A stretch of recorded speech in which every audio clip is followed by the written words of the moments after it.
અને સાથે સાથે ગઈકાલે સાંજ બાદ તો અમદાવાદના વાતાવરણમાં પણ પલટો આવ્યો। વહેલી સવારથી વાદળછાયું વાતાવરણ રહ્યું હતું। કાળા ડિબાંગ વાદળો હતા।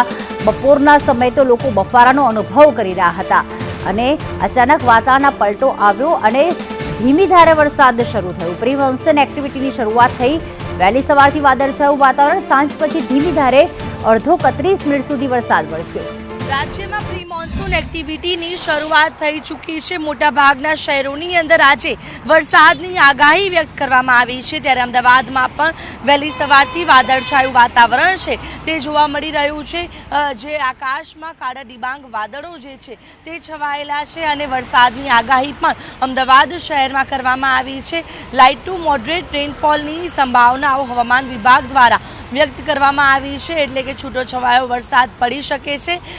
જે રીતે જે પ્રી મોન્સૂન એક્ટિવિટી જે છે તેની શરૂઆત થઈ છે। સાયક્લોનિક સર્ક્યુલેશન છે તે હાલ રાજ્ય તરફ સક્રિય છે, જેના કારણે વરસાદની આગાહી કરવામાં આવી છે। જો કે હવે 15 જૂનથી જે વિધિવત રીતે ચોમાસાનો પ્રારંભ પણ થવાનો છે। જો આ જ વરસાદી સિસ્ટમ આગળ વધારે યથાવત રહેશે તો આ ચોમાસાનો વરસાદ પણ કહેવાશે। ત્યારે ગઈકાલે પણ સાંજના સમયે અમદાવાદ શહેરની અંદર વરસાદ પડ્યો હતો, ત્યારે આજના દિવસે પણ વરસાદની આગાહી છે, જેના ભાગરૂપે પવનોની ગતિ પણ વધી રહી છે અને આકાશ જે છે તે વાદળછાયું જોવા મળી રહ્યું છે।